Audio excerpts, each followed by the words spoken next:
Now DJ Underground family ayo possible mana uyo anga ari ndandi but zvekuita vanhu anga asingali aitemba netumakomba pamatama aisada kutombonzara mudama isati manibhini aravata kabhebi kanonzi gelita unaka kungesipaleta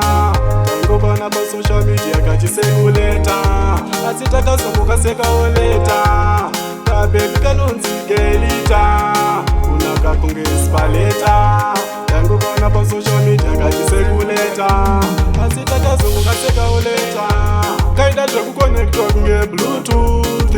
kaisatombosvika kumashure pandakaudza wotuthi kaisatombondivhurira wachitithi dzimwe nguva ndaitombotuma mairuthi kachitaura bhaga wedzine dzimwe shiti music yangu kaisada kuinzwa kaifarira mawinza nemapokoko amene akazongaendesa kumusha ikoko kaindionesa nhamo kuita kunge tototo nasi mazamba asiyana kakumwatili zvikune zvimakokoko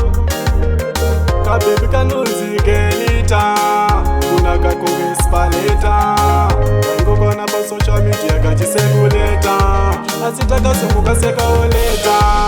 kabhebi kanonzi gelita kunaka kungesipaleta taingokona pasocial media kachisekuleta asi takazomboka sekaoleta kaitemba nekuti kakaputika mameseji angu kachibhurutika inini vatonhenge ndatoshupika tisiwe kupindurwa nemahwani weti akazaenda kune akamubaya nesweti achida wemafoti nasi anyengwa maintenenzi akuenda kukoti yadeuka yatodeuka nasi ndoba wakucheuka wakunditi tutumani bhinidzoka kabhebi kanonzi gelita kunaka kungesipaleta taingokona pasocial media kachisekuleta asi takazomboka sekaoleta kabhebi kanonzi gelita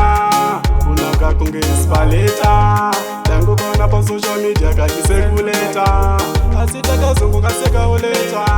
kaida zvekukonektwa kunge bluetooth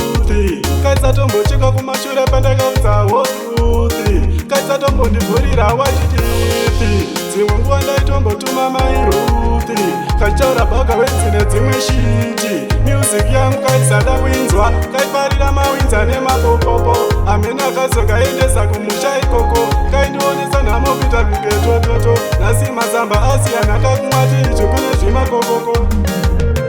kabhebi kanonzi gelita kunaka kungesipaleta taingokona pasocial media kachisekuleta asi takazomboka sekaoleta kabhebi kanonzi gelita